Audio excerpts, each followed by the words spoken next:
নমস্কার বন্ধুরা, আজ আমি চলে এসেছি আবার একটা নতুন ভিডিও নিয়ে। আজকে আমি সুন্দর একটি রেসিপি রান্না করব। মাংসের মতো করে একটি রেসিপি তৈরি করব, একদম ঘরোয়া এবং বাঙালি রেসিপি। তো আজকে রান্না করব, এই যে ছোট ছোট সোয়াবিনগুলো নিয়েছি, এই সোয়াবিনগুলো রান্না করব একদম অনুষ্ঠান বাড়ির মতো। খেতে খুবই সুস্বাদু এবং গরম ভাতের সাথে খেতে অসাধারণ। তো এই রেসিপিটা কিভাবে তৈরি করব সমস্ত ভিডিওটা দেখুন এবং সঙ্গে থাকুন। তো চলো, এখানে আমি নিয়েছি ছোট ছোট সোয়াবিন নিয়েছি, আলুগুলো এই ছোট ছোট করে কুচিয়ে নিয়েছি। দেখো বন্ধুরা, এই যে সোয়াবিনগুলো ছোট ছোট, তাই আলুগুলো ছোট ছোট করে কেটে নিয়েছি। এখানে নিয়েছি টমেটো কুচি, পেঁয়াজ কুচি, আর এখানে নিয়েছি ফোড়নের জন্য একটা শুকনো লঙ্কা, গোটা গরম মশলা আর জিরে। আর এই যে জিরে আর শুকনো লঙ্কা নিয়েছি, আদা রসুন এগুলো বেটে নেব। এখন আমি একটু জল দিয়ে দিচ্ছি, এটা পেস্ট করে নেব। আমি জল গরম করতে দিয়ে রেখেছি, এখন এই সোয়াবিনগুলো দিয়ে দিচ্ছি, একটু সিদ্ধ করে নেব। এটা এখন একটু সিদ্ধ হোক, আমি এখন মশলাটা করে নিয়ে আসি। সোয়াবিনগুলো সিদ্ধ হয়ে গেছে, এখন আমি নামিয়ে নেব। দেখো খুব সুন্দরভাবে সোয়াবিনগুলো সিদ্ধ হয়ে গেছে।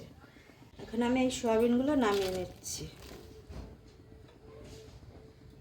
এখন আমি একটু জল দিয়ে দিচ্ছি, সোয়াবিনগুলো ধুয়ে নেব। সোয়াবিনগুলো এই যে আমি এখন চেপে চেপে তুলে নিচ্ছি।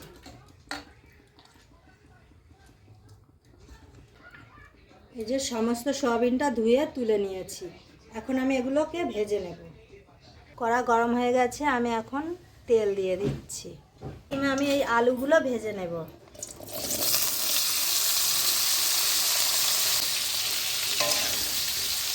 একটু সামান্য হলুদ দিয়ে দিচ্ছি, এগুলো একটু লাল লাল করে ভেজে নেব। আলুগুলো ভাজা হয়ে গেছে, এখন আমি আলুগুলো তুলে নেব। এখন আমি এই সোয়াবিনগুলো ভেজে নেব।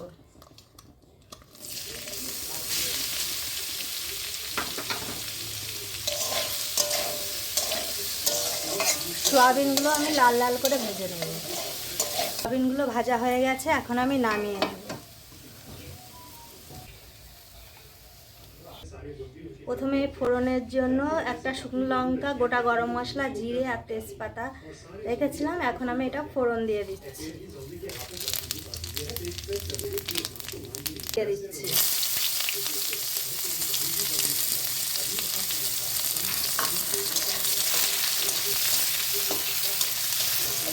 পেঁয়াজ কুচিগুলো একটু লাল লাল করে ভেজে নিতে হবে। হয়ে গেছে, একটা কালার এসে গেছে। এখন আমি এই টমেটো কুচিগুলো দিয়ে দিচ্ছি। আমি পরিমাপ মতো লবণ দিয়ে দিলাম। এখন হলুদ গুঁড়ো দিয়ে দিচ্ছি।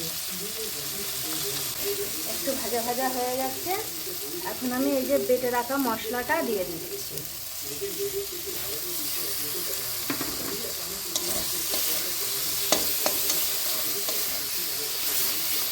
আমি এখন কাশ্মীরি লঙ্কার গুঁড়ো দিয়ে দিলাম,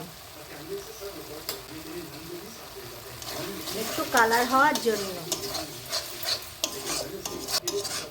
এইভাবে মশলাটা অনেকক্ষণ ধরে কষিয়ে নিতে হবে, মশলাটা যাতে একটু ভাজা ভাজা হয়ে যায়, যাতে কাঁচা গন্ধ না বেরোয়। কষানো হয়ে গিয়েছে, এখন ভেজে রাখা সোয়াবিন আর আলুগুলো দিয়ে দিচ্ছি।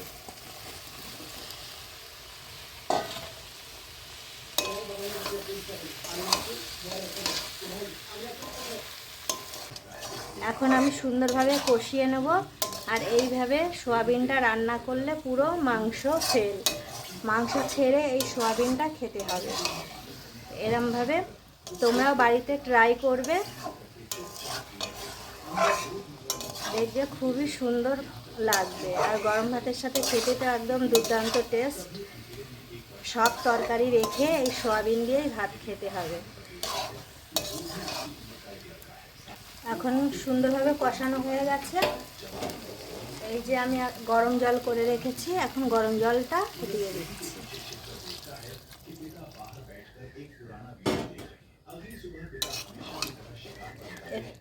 গামাখা করে তরকারিটা রান্না করব, খুব বেশি ঝোল করব না, তাই আমি অল্প জল দিলাম। এখন আমি একটু ঢেকে দেব, কারণ আলু দেওয়া আছে, আলুগুলো সিদ্ধ হবে, এই জন্য আমি ঢেকে দিচ্ছি। ঢাকনাটা খুলে দেখব কেমন হয়েছে সোয়াবিন রান্না। দেখো বন্ধুরা, কত সুন্দর হয়েছে আর কালার এসে গেছে, দারুণ দেখতে হয়েছে। এখন আমি এই গরম মশলাটা দিয়ে দিচ্ছি।